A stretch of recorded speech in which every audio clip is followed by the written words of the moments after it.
In the days leading up to the trial of Jesus, Judea was under Roman rule, governed by Pontius Pilate. He was the 5th governor of the province of Judea, serving under Emperor Tiberius. His administration was marked by constant tensions due to the region's political and religious complexities. The Bible takes us to Jerusalem, where the Jews, under Roman occupation, longed for a liberator while the Romans tried to maintain order and collect taxes. Jesus emerged as a charismatic figure whose teachings and miracles attracted large crowds. The growing following of Jesus began to alarm both the Roman authorities and Jewish leaders. To some, his actions and words represented a threat to the religious hierarchy. The Pharisees and Sadducees, who often disagreed with each other, united to stop Jesus, fearing the loss of their religious power and a potential Roman crackdown in response to a popular uprising. The climax of this conflict occurred during Passover, a time of great religious significance for the Jews and high tension for the Romans. Jesus was arrested in a garden outside Jerusalem after being betrayed by one of his disciples, Judas Iscariot, who handed him over to the temple priests for 30 pieces of silver. After his arrest, Jesus was taken to the Jewish ruling council, where the religious leaders sought charges to condemn him to death. Before them, he faced several accusations, including blasphemy and threats to the temple. However, under Jewish law, they did not have the power to carry out the death penalty without Roman approval. Therefore, Jesus was taken to Pilate, initiating one of the most infamous and significant trials in history. Pilate found himself in a delicate position. Reluctant to condemn a man who seemed more like a preacher than a political rebel,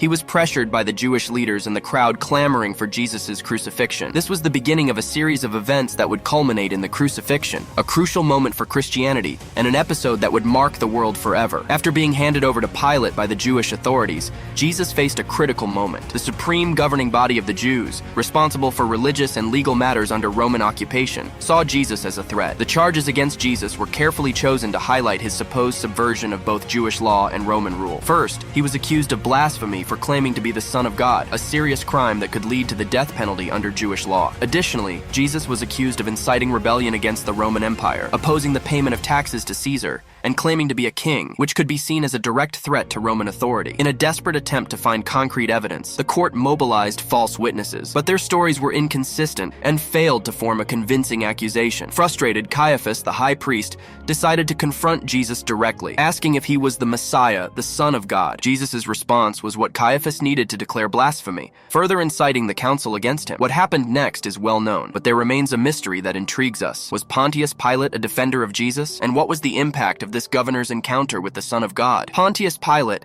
the Roman governor of Judea from 26 to 36 AD, played a crucial role in the trial and crucifixion of Jesus Christ. The relationship between Pilate and Jesus is detailed in the Gospels, where Pilate is portrayed as a pragmatic administrator, more concerned with maintaining order than with Jewish theological issues. When Jesus was brought to Pilate by the Jewish leaders, he faced charges of blasphemy and claims of self-proclamation as the King of the Jews, which could be seen as a threat to Roman rule. However, Pilate seemed skeptical about Jesus' guilt. In the Gospel of John, Pilate directly questions Jesus, asking if he is the King of the Jews. Jesus responds that his kingdom is not of this world, leading Pilate to conclude that Jesus does not pose a serious political threat to the Roman Empire. Despite this conclusion, Pilate faced significant pressure. The Jewish leaders, unable to legally execute Jesus, insisted on his crucifixion, manipulating the situation to incite the crowd. Pilate tried several times to release Jesus, offering to free him as part of the Passover tradition of releasing a prisoner. The crowd, incited by the religious leaders, chose to release Barabbas, a notorious criminal, and demanded Jesus' crucifixion. Pilate, recognizing Jesus' innocence, still sought to avoid the execution. In the Gospel of Matthew, he symbolically washed his hands before the crowd, declaring himself innocent of Jesus' blood. This gesture indicated his desire to distance himself from the moral responsibility for the execution, transferring it to the Jewish leaders and the people who demanded Jesus' death. Historical sources outside the Gospels are limited, but the Jewish historian Flavius Josephus and the Roman historian Tacitus confirm the crucifixion of Jesus under Pilate's governance. Josephus describes Pilate as a ruler who frequently faced conflicts with the Jews, which may explain his reluctance to directly oppose the religious leaders during Passover, a period already fraught with tension. The possible letter from Pontius Pilate about Jesus Christ,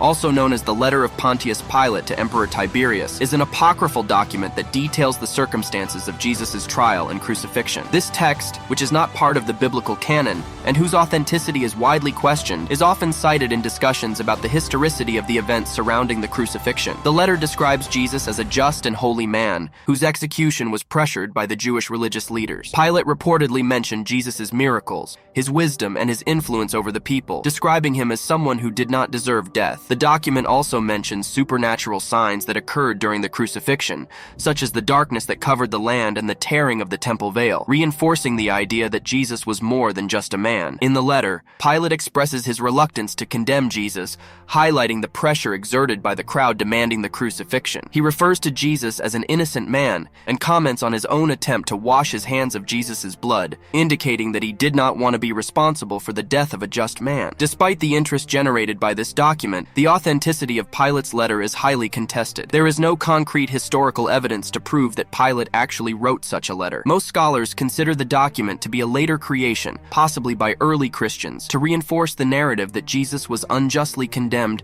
and to emphasize the guilt of the Jewish leaders in his death. Texts attributed to Pontius Pilate can be found in various compilations of apocryphal and pseudepigraphal Christian writings. They are generally studied more as literary and theological artifacts than as authentic historical documents. Some of these texts are available in collections like the Ante-Nicene Fathers and on various websites dedicated to ancient religious texts. In terms of location, there is no original manuscript of Pilate's letter. What we have are later copies and translations that have surfaced over the centuries. These documents can be found in libraries specializing in ancient manuscripts and in collections of apocryphal texts available online. The authenticity of the document has never been definitively proven, and most historians and biblical scholars consider it a pious fiction created to support certain theological narratives. But what do you think? Do you believe this letter was really written by Pilate? Tell us in the comments and don't forget to subscribe to our channel. See you soon.